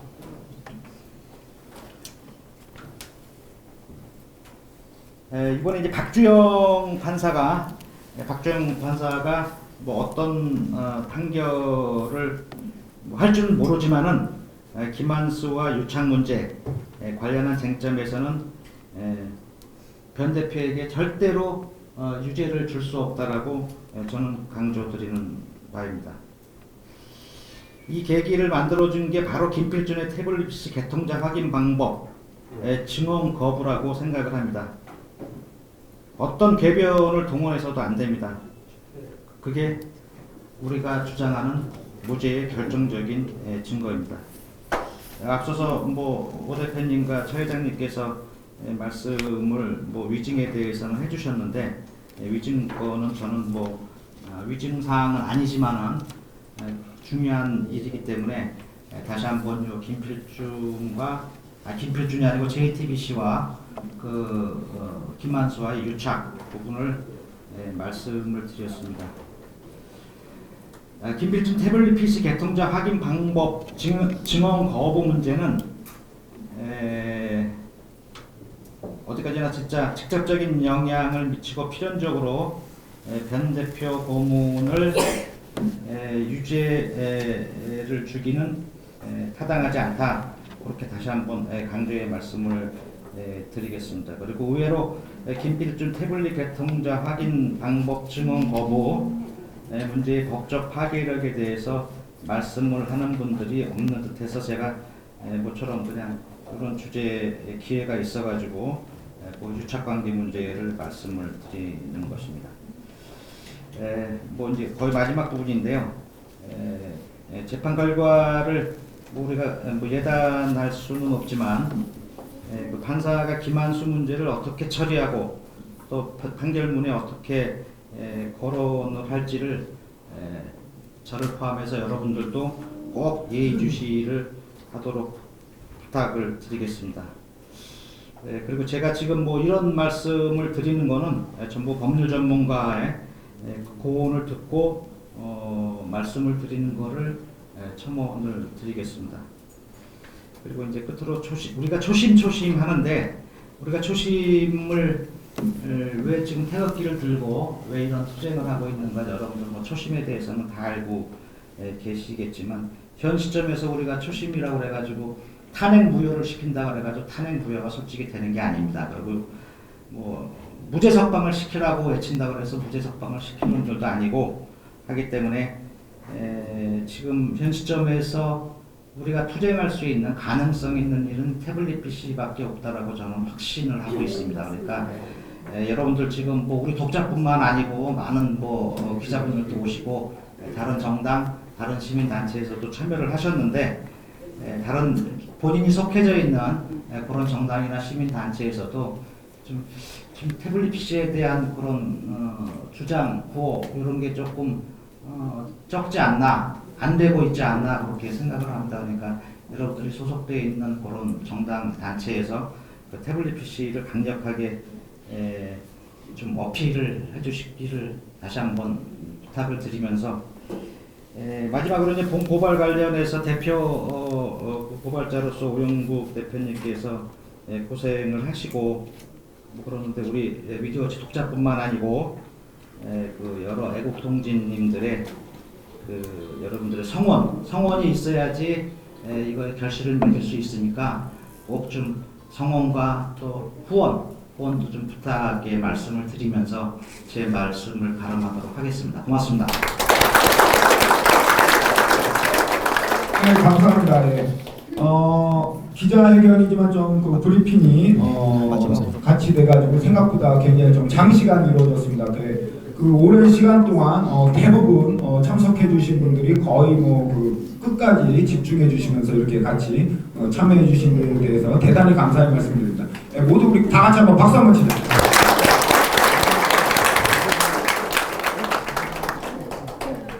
그리고 오늘 또 그 기자회견이니만큼 또 여러 유튜브 방송이나 기자단들이 오셨습니다. 잠깐 말씀드리면 한국시사TV, 또 대한문어, 잔다르크TV, VOM 방송, 땅크TV, 법정신문, 서초동 법원위원 등 오늘 기자회견에 걸맞게 많은 유튜브들이 오셔서 동참해 주신 점 대단히 감사드립니다. 그러면 마지막으로 짤막하게 이번에 그 고발을 맡아서 법정으로 우리를 도와주실 도태우 변호사님의 마무리 발언 짤막하게 한마디 듣고 오늘 기자회견을 마치도록 하겠습니다. 박수 한번 보내주세요. 네, 감사합니다. 그 발표해 주신 세 분 스님께 감사드리고요. 제가 발표드렸던 것에서 하나 조금 보충할 것이 있는데, 검찰이 흔히 이제 반론하기를, 여러분도 이제 대화를 나누실 때 그런 반론을 들으실 수 있기 때문에 말씀드리면은, 이게 부팅되거나 껐다 키거나 이럴 때 자동 업데이트 되면서 여러 가지 파일이 변경된다는 겁니다. 그게 이제 검찰의 굉장히 주된 반박 내용이에요. 그런데 우리가 지금 보여드린 연락처 주소로, 그 다음에 카톡의 대화 내용, 이것은 우리가 상식적으로 생각해봐도 아무리 업데이트니 뭐니 해도 그거는 건드려지는 영역이 아닙니다. 우리가 그렇죠. 우리가 다 경험합니다. 휴대폰이나 컴퓨터 아무리 업데이트해도 그런 영역, 개인적인 사용자 영역에 해당되는 영역은 건드리지 않습니다. 그래서 그 부분이 삭제됐다는 것은 아주 고의적인 개입을 의미하는 것입니다. 그리고 마지막으로 광고 말씀드리면은, 우리가 지금 이러한 1차 고발을 필두로, 그리고 나아가서는 여기서 밝혀지는 정황들을 가지고 어떠한 국회 차원에서의 특별 검사 도입이라든지 그런 부분도 우리가 염두에 둬야 되지 않나, 이 문제에 대해서 그런 부분을 조금 미리 말씀드립니다. 네, 감사합니다. 이것으로서 오늘 기자회견을 마치도록 하겠습니다. 장시간 끝까지 참석해 주신 독자분들께 대단히 감사의 말씀. 자, 열심히 하겠습니다. 감사합니다. 그리고 오늘 또 많은 유튜버들 기자회견에 참석해 주셔서 대단히 감사합니다. 그리고 독자분들 짐 싸거나 정리하면서 잠깐 짧은 공지 말씀 드리겠습니다. 하시면서 잠깐.